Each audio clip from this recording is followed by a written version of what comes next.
I'm Ellen Johnson Sirleaf, President of the Republic of Liberia, and I'm very pleased to send greetings to you from the government and people of Liberia, and to speak for a few moments on the realities of post-conflict educational recovery. From the agenda, this global consultation of the Interagency Network for Education in Emergencies provides an opportunity for all participants to review and discuss very important issues on education in emergencies and to consider actions to bridge the gaps that currently exist. As tracked by the UNESCO Education for All Global Monitoring Report, there are many countries that will not succeed in achieving some of the key EFA goals by the year 2015. My country, Liberia, is one of those countries. We emerged from 14 years of civil conflict in 2003. Following a 2-year transition period, elections were held, and my government was inaugurated in January 2006.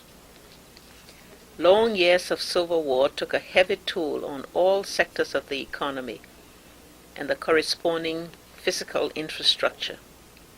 Needless to say, the education sector in Liberia was not spared. The findings of the rapid assessment carried out immediately after the conflict have been brought more sharply into focus by extensive nationwide consultations for Liberia's poverty reduction strategy. In these consultations, the people clearly stated that they wanted education, health, and roads placed at the top of the government's agenda. In response to the voices of the people, increased resources from the government and our partners have been allocated to education, and these have made possible tangible achievements. An operational education management information system has been established at the Ministry of Education, and for the first time in its history, Liberia has comprehensive and reliable national data on education at the school level. The first National School Census report, based on the latest available data, has recently been launched. Data from the 2005-2006 school year, relative to that of 2007-2008, tells us that enrollment at the school level has increased significantly at all levels of education. Undoubtedly, growth in enrollment will continue as increasing numbers of school-age and older children enroll in school, but limited capacity, scarcity of available resources, and the difficulty of accessing some remote communities will be barriers to be overcome by 2015. I know that without the education of my people, the recovery and development process will be very slow and painful.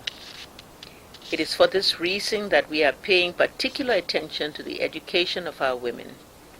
For those outside the school system, in addition to the standard interventions, innovative approaches are being employed, such as providing literacy and basic numeracy training as part of microcredit programs. To finance our education recovery, on May 18, 2008, I launched the Liberia Education Pooled Fund, a multi-donor trust fund established for the support of the education sector in Liberia.